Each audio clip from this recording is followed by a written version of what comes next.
चलिए शुरू करते हैं कल वाले सेशन को आगे बढ़ाते हुए एक नई वीडियो की तरफ, जो पार्ट 2 है यूएन में भारत की भूमिका। ये इसका सेकंड पार्ट है। चलिए शुरू करते हैं। भारत ने 8 बार सुरक्षा परिषद का अस्थायी सदस्य बन चुका है, मतलब ठीक है। और आपको पता होगा 1950-51 में पहली बार बना, ठीक है। फिर देख लेना कि 2021-22 में 8वीं बार बना है। और 8वीं बार बनाना तब इसने ये कार्यकाल आपको याद करना है 8वीं बार का। भारत का अंतिम कार्यकाल कब? 1 जनवरी से 31 दिसंबर 2022 तक। याद रखना, ये 2021 है ना, ये याद रखना आपको। 1 जनवरी 2021 से 31 दिसंबर 2022 तक इसका कार्यकाल था। अब चलते हैं आगे। इस कार्यकाल के दौरान भारत ने, यानी भारत को क्या है, 2 बार सुरक्षा परिषद की अध्यक्षता करने का मौका मिला है। सिक्योरिटी काउंसिल की 2 बार अध्यक्षता की है भारत ने इस कार्यकाल 2021-22 के दौरान। प्रथम बार किसने की? आपको इम्पोर्टेंट लगाना है और वेरी इंपॉर्टेंट लगाना है, क्योंकि टी.एस. त्रिमूर्ति ने भारत का प्रतिनिधित्व किया था, ठीक है। और दूसरी बार जो अध्यक्षता की, जब भारत का प्रतिनिधित्व किसने किया? रुचिरा कंबोज ने, जो कि सुरक्षा परिषद की अध्यक्षता करने वाली प्रथम महिला बन गई है, ठीक है। प्रथम भारतीय महिला बन गई है, आपको याद रखना है। अब देखिए, सुरक्षा परिषद है ना, उसकी प्रथम बार 1950-51 में जब हुआ था ना, भारत सदस्य बना, उसमें अध्यक्षता किसने की? तो आपको याद रखना है बी.एन. राव ने की। सुरक्षा परिषद की जो स्थायी सदस्यता के लिए 2005 में एक ग्रुप बनाया गया था, G4 नाम था इसका। ये प्रश्न पूछा गया है, आपको याद रखना है। इसमें जो सदस्य देश हैं वो 4 है। पहला है भारत, जापान, जर्मनी, ब्राज़ील। बात करते हैं G4 के विरुद्ध एक और क्लब बना था जिसका नाम कॉफ़ी क्लब रखा गया था। और इसका उद्देश्य क्या था कि भारत को अस्थायी सदस्य के तौर पर ही रहने दिया जाए, या फिर इसको स्थायी सदस्य या यूएन में कोई भी और नया जो परमानेंट मेंबर है वो ना जुड़े, ठीक है। इसका यही उद्देश्य था। और इसने एक सिफारिश की कि जो असदस्य होते हैं ना, अस्थायी सदस्य, उनकी संख्या में वृद्धि कर दी जाए, न कि परमानेंट मेंबर में, ठीक है। अब देखिए, अंतर्राष्ट्रीय न्यायालय जो है ना, उसमें भारत की क्या भूमिका है वो देखते हैं। अंतर्राष्ट्रीय न्यायालय का मुख्यालय हेग, नीदरलैंड में है। इसमें 15 न्यायाधीश होते हैं, जिन्हें 9 वर्ष के लिए महासभा व सुरक्षा परिषद चुनती है। ये न्यायाधीश अपने में से ही 3 वर्ष के लिए एक अध्यक्ष और एक उपाध्यक्ष का चुनाव करते हैं, ठीक है।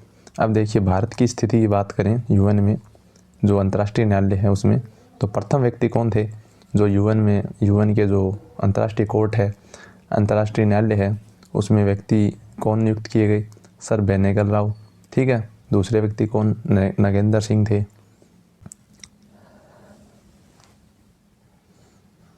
नगेंद्र सिंह 2 कार्यकाल के लिए नियुक्त हो चुके हैं। पहला जो है वो कब? वो हुआ था 1976 से 1979 तक उपाध्यक्ष रहे। और नगेंद्र सिंह 1985 से 1988 तक उपाध्यक्ष के बाद अध्यक्ष भी बने, ठीक है। अध्यक्ष कब बने? 1985 से 1988। अब इसकी बात करते हैं रघुनंदन स्वरूप पाठक। ये कौन थे? ये सुप्रीम कोर्ट के जज रह चुके हैं, सुप्रीम कोर्ट के मुख्य न्यायाधीश रह चुके हैं। और इनको अंतर्राष्ट्रीय न्यायालय में कब नियुक्त किया गया? 1989 से 1999 में। अब देखिए, दलवीर भंडारी जी हैं, ये जोधपुर ज़िले से हैं। और जो नगेंद्र सिंह जो हैं वो डूंगरपुर ज़िले से हैं, जो दोनों राजस्थान से, ठीक है। दलवीर भंडारी, इनका कार्यकाल अंतर्राष्ट्रीय न्यायालय में 2012 से 17 के बीच और 2018 से 27 के लिए इन्हें नियुक्त किया गया है। अब बात करें आर्थिक और सामाजिक परिषद की, यानी जो भारत की जो भूमिका है आर्थिक और सामाजिक परिषद में, उसकी चर्चा करते हैं। पहले बात करते हैं जो इकोसोस है, इसमें कितने सदस्य होते हैं? इसमें 54 सदस्य हैं वर्तमान में, जिन्हें 3 वर्ष के लिए महासभा नियुक्त करती है, ठीक है, याद रखना है। वर्तमान में भारत भी इसका सदस्य है, याद रखना है, क्योंकि अभी 31 दिसंबर आई नहीं है। और जो भारत का कार्यकाल है वो है 1 जनवरी 2022 से लेकर 31 दिसंबर 2024 तक। फिर बात करें जो रामास्वामी मुदालियर हैं, इन्होंने जो इकोसोस है इसकी प्रथम अधिवेशन की अध्यक्षता की थी 1947 में, ये आपको याद रखना है। जबकि 1990 में चिन्मय्या रजनीनाथ गहर खान ने इकोसोस की अध्यक्षता की थी। अब बात करें नेक्स्ट, जो सचिवालय है उसकी। यूएन के जो प्रशासकीय कार्य है ना, वो सचिवालय करता है, ठीक है। और इसका मुखिया महासचिव होता है। और ये सुरक्षा परिषद की सिफारिश पर महासभा द्वारा नियुक्त किया जाता है। जैसे जो महासचिव है, महासचिव ये कौन नियुक्त करता है? ये करती तो नियुक्त महासभा है, महासभा, ठीक है, लेकिन करती किसकी सिफारिश पर है? सुरक्षा परिषद, ठीक है। ये इसको सिफारिश भेजेगा, ये इसको नियुक्त करेगा। अब देखिए, अब तक कोई भी भारतीय महासचिव का पद प्राप्त नहीं कर पाया और न ही उप महासचिव का, ठीक है, किंतु कुछ व्यक्ति हैं जिन्होंने सचिवालय में कार्य किया है। अब बात करें उन व्यक्तियों की, तो वो कौन है? तो पहले हैं विजय नाम्बियार। इन्होंने 3 मार्च 2006 को यूएनओ में महासचिव होता है ना, उनका विशेष परामर्शदाता नियुक्त किया गया था इनको, विजय नाम्बियार को, और इन्हें अवर सचिव का पद भी दिया गया। चलिए चलते हैं अगले व्यक्ति की तरफ। फिर आता है 1 जनवरी 2007। 1 जनवरी 2007 से लेकर 2012 तक महासचिव बान की मून ने इन्हें सेफ-डी कैबिनेट पद पर अर्थात चीफ ऑफ स्टाफ नियुक्त किया, ठीक है, यानी सेफ-डी कैबिनेट पद दिया गया किसी विजय नाम्बियार को। अब बात करें दूसरे व्यक्ति की, तो दूसरे व्यक्ति जो हैं वो भारत के बहुत ही मशहूर राजनीतिज्ञ हैं जिनका नाम शशि थरूर है, ठीक है। अब इनको 2002 में सचिवालय में सूचना एवं जनसंपर्क के अवर सचिव नियुक्त किए गए थे, ठीक है। अब देखिए, जो यूएनओ में भारतीयों की प्रमुख भूमिकाएं हैं उनमें सतीश नाम्बियार भी आता है। अब देखिए, जो ये सतीश नाम्बियार है, ये क्या थे? इनको एक कार्यभार दिया गया। कब? जब यूगोस्लाविया के गृह युद्ध चल रहा था यूगोस्लाविया में, तो उस समय यूएनओ ने एक अनप्रो फोर्स का गठन किया था 1992 में, ठीक है। इसके बाद इस अनप्रो फोर्स को है ना, इसका कमांडर किसे नियुक्त किया गया? ये मान लो सतीश नाम्बियार को, ठीक है। अब देखिए नेक्स्ट, जयशंकर मेनन।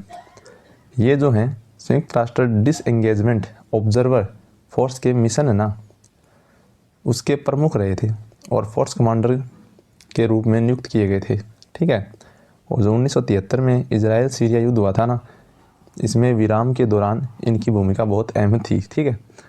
और जो ये फोर्स है ना, इसका गठन किया गया था 1973 में। अब बात करें हंसा मेहता की। हंसा मेहता कौन है? हंसा मेहता वह व्यक्तित्व हैं भारत की जिनकी सिफारिश पर यूएनओ में एक बहुत ही अहम मानवाधिकारों की जो घोषणा हुई थी, उसमें सभी मनुष्य समान हैं, ये वाक्य जोड़ा गया था, ठीक है। आपको इसमें ऐसे याद रखना है। अब बात करें सर्वपल्ली राधाकृष्णन की। सर्वपल्ली जो राधाकृष्णन हैं, उन्हें 1952 में यूनेस्को के 7वें अधिवेशन में, जो पेरिस में आयोजित हुआ था, ठीक है, यानी 7वां अधिवेशन पेरिस में, इसकी जो है अध्यक्षता की थी। और उसके बाद 1953 में एक विशेष अधिवेशन हुआ था यूनेस्को का, ठीक है, उसकी भी इन्होंने अध्यक्षता की थी, ठीक है। दोनों की अध्यक्षता सर्वपल्ली राधाकृष्णन ने की थी। बात करें मौलाना आज़ाद की, तो ये 1956 में दिल्ली में आयोजित यूनेस्को के 9वें अधिवेशन में इनकी अध्यक्षता शामिल थी, ठीक है। यानी मौलाना आज़ाद ने भी यूनेस्को की 9वां अधिवेशन था उसकी अध्यक्षता की थी, और जो दिल्ली में हुआ था। बात करें जगजीवन राम की, ये भारत के केंद्रीय श्रम मंत्री रहे थे, और इन्होंने जून 1980 में क्या हुआ, एक संगठन था अंतर्राष्ट्रीय श्रम सम्मेलन, उसकी अध्यक्षता की थी, ठीक है। तो ये थी आज की वीडियो। ये 2nd ग्रेड टेस्ट पेपर के लिए बनाई गई है, जो सिलेबस में टॉपिक दिया गया है भारत में, यानी यूएनओ में भारत की भूमिका। तो आपको ये दोनों वीडियो आपको देखने हैं। एक वीडियो मैं कल अपलोड कर चुका हूँ और एक ये दूसरा पार्ट है, इसको पूरा देखिए। और अब की बार जो भी टॉपिक होगा वो क्वेश्चन सीरीज़ के बेस पर होगा, ठीक है। बात करेंगे नेक्स्ट वीडियो में, मिलते हैं। Thank you.